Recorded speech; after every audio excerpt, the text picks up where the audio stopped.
We've been talking about creation, absolutely the 3-4 days we together. We've been talking about evolution. And it seems to be contradictory. I mean, evolution, creation, you have to choose sides. Well, I got a solution. There is an alternative. Theistic evolution. We've been discussing about theistic evolution too. I mean, especially on the theology group, we said, does it work? Does it didn't work? And I know you heard about theistic evolution, and you know what is theistic evolution. What is theistic evolution? I just want to hear some definition. What comes to your mind when we talk about theistic evolution? There we go. Matthias. That God has created the world tells the Bible. And how he has created it tells evolution. Another thing, another idea? Theistic complex? Compromise. Yeah, there's a compromise. I'm looking for more for a definition. We go to compromise probably later. Yeah. Oh yeah. I didn't get it. Okay, God used evolution.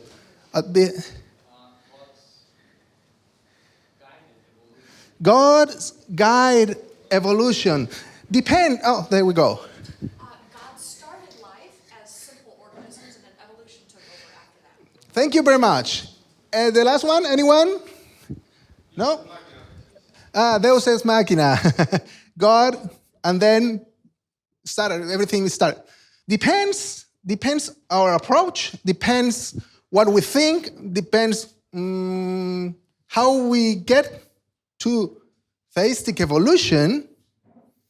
We just find different names.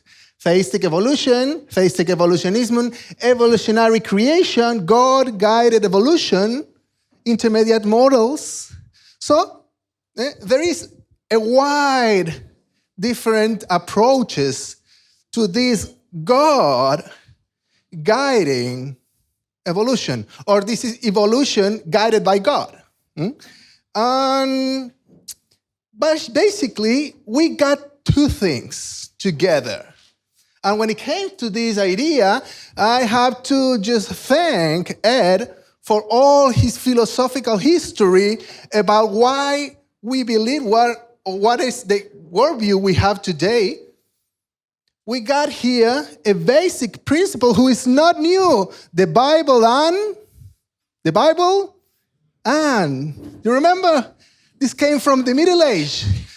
There's a guy, what's the name of the guy? Thomas, who say, okay, I will try to make everyone happy. I will just try to connect everyone. I will try to connect this idea I got from the Greeks and these biblical issues. So the Bible and so we got here the same. The Bible, creation and evolution. It's not new. It's not that appeared 10 years ago, 40 years ago. Yeah, this idea, this philosophical idea came from very, very old time.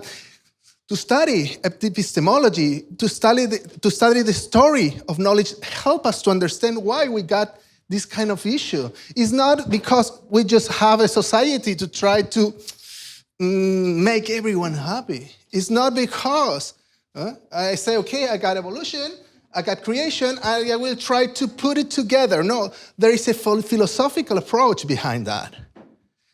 So we got the Bible, and then we got theistic evolution. Theistic evolution. And the question is, does it work for a Seventh-day Adventist? And I want a quick answer because we will discuss a little bit this later. Does it work for a Seventh-day Adventist? Yes or no? No? Oh, that's it. We can go to the swimming pool. We can finish. You got it. No, give me a few minutes. But it's important to know that this doesn't fit with us. let's see what we have to put together to get theistic evolution. First of all, what is evolution? Naomi was talking to us about evolution. So to think evolution, to talk about evolution, this is very simple, but we try to keep this, this presentation simple. For evolution, we need change over time, the common ancestry, and natural selection. This natural selection produce change in the organism. So that's what we got when we talk about evolution. The whole Nomi presentation was before, so we're not dealing with that much more time today, at this moment. And we got, of course, creation. We try to put evolution and creation. By creation, we talk about the act of God to work on in a linear process to bring living being into existence, the world into existence. The creation, the way we talk is based on the Bible. It was Tim and Naomi just said. It is personal. There's someone who create. Who create?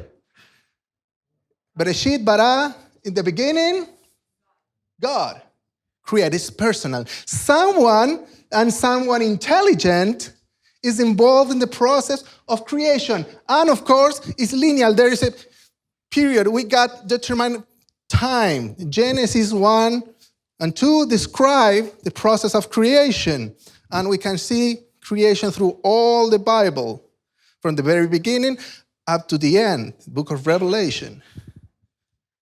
Creation. There's a time for creation. So, then we got to these intermediate models. What is this theistic evolution? There's different approaches. Jim Gibson worked a lot on intermediate model, theistic evolution. So if you want to go deep, there is several articles on this topic that you can just work on it. And this process, this intermediate model, this theistic evolution that, there we go.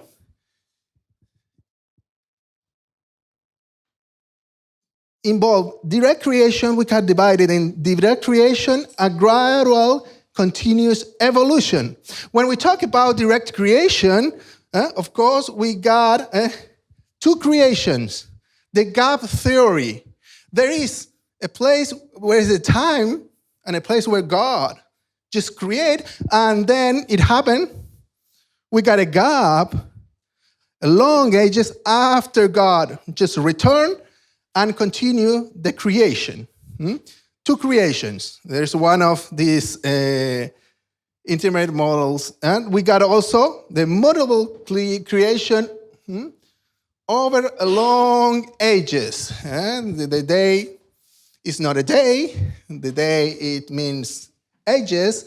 So God He create and works through time, but in very long period of time.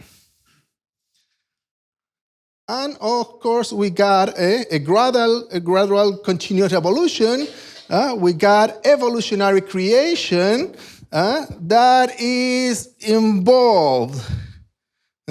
God probably started everything with a Big Bang and just left.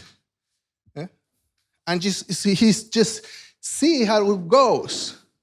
Not acting through creation. Natural activities are involved, not God activity. And of course, we got a theistic or theistic evolution that over the time, over evolution, we can see God just fixing stuff. Okay? There's different approaches. And there's other approaches. There's not just this one. You can just find another approaches to theistic evolution, God acting through time with evolution, just trying to connect this idea. But I choose this one, got some problems, especially with the biblical perspective. In a book that I borrow from Noemi. I just went there at the GRI office Europe, and she borrowed the book, and it's in its introduction, theological and biblical introduction, why Grudem just talk about 12 problems we have with theistic evolution. And here we can just see Adam and Eve were not the first human being, and perhaps they never exist. That's the problem we got with theistic evolution. Adam and Eve were born from human parents. Someone just came before them. God did not act directly, especially to create Adam out of dust from the ground. God did not directly create Eve from the rib taken from Adam's side. No problem. Adam and Eve were never sinless human beings. Adam and Eve did not commit the first human sin, for human beings were doing morally evil things long before Adam and Eve. 7, human death did not begin as a result of Adam's sin. For human beings, exists long before Adam and Eve, and they were always subject to death. Not all human beings have descent from Adam and Eve, for they were thousands of other human beings on the earth at the time that God chose these two Adam and Eve. God did not direct act in the natural world to create different kinds of fish, bird, and land animals. It's not God acting. God did not rest from his work of creation or stop any special creative activity after his animal plant being appeared on the earth. God never created originally very good. Not at all in this case of a world that was safe environment, free of thorns, stressless, and similar harmful things. There was no perfection at the beginning. And after Adam and Eve sinned, God did not take place any curse to the world, change to working from a natural world that made it more hostile to the humankind. For Christians, just trying to put it in more simple ways, I can see basically 3 problems. The origin of humans and Adam, humanity, origin of sin, and death, the problem of death. And this is for Christianity. But for us, as a Seventh-day Adventist, there's something we need to add. There's a Sabbath issue. If there is no creation the way we see it, what happened with the Sabbath? What happened with the time God chose to meet his people? It's gone. And now we're having problems with family. And here in Europe, we know family issues. What is a family? Just define family. In Spain, we can't even say family is mom and dad, because we can't say that. I mean, family, there's different way of see families. And it's not a problem. Everybody is free to live their life as they want it. But we as a church got the right to say, okay, we believe in a model family. That's fine. I can choose to just take biblical model of family. And if we take creation out, we will start with family issues. What is? Just define family. So for Adventists, it's very important. Creation. For Sabbath, for our Sabbath, and for family. And of course, if we go and make it more easier, the problem is theistic evolution. What? It's not biblical.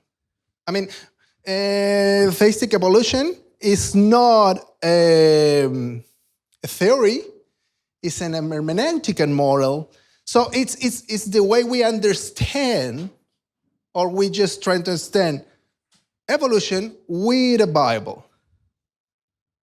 So in theistic evolution, or the way we understand the Bible, our perspective on creation will be the key for our understanding of creation. This is something that Martin spoke like 2 or 3 times in the previous day. Hermeneutic, why we understand the Bible as the way we do. And if we understand the Bible the way we do, theistic evolution is not biblical. So the main problem is this: the Bible and creation plus evolution doesn't match with our view of the Bible. Probably, I don't know, it works for someone else. But does it work for a Seventh-day Adventist? The answer, you made it. We start with a good answer. It doesn't work for us. It doesn't work for us. So, but the thing is, it doesn't work for us, and it could be that everyone here agree with that, but there are so many people who are tempted to say, okay, let's see it. It could be a tool. We can just make an arrangement in our view of creation to, I don't know, to bring someone from outside to just not be rejected with my colleagues at the university, and we can start flirting with this idea. Oh, there's a problem. We can't make everyone happy. We can't.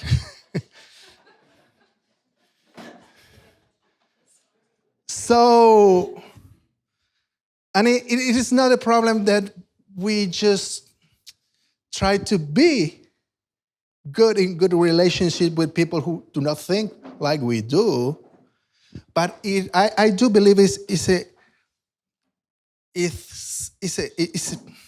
a problem of understanding, and it's a problem of identity. We're not, the Bible doesn't work for us. What is our view? What is our philosophical background? The Bible alone, sola scriptura. The Bible alone. And this is our identity as Seventh-day Adventists. We get together here because we got this identity. Nobody, I believe nobody's forced to be here. And I really believe everybody's enjoying this time together with people who got the same identity. So my problem with theistic evolution, that it doesn't match with our identity, because we're still believing that in the beginning, bara Elohim, God create heaven and earth. Thank you.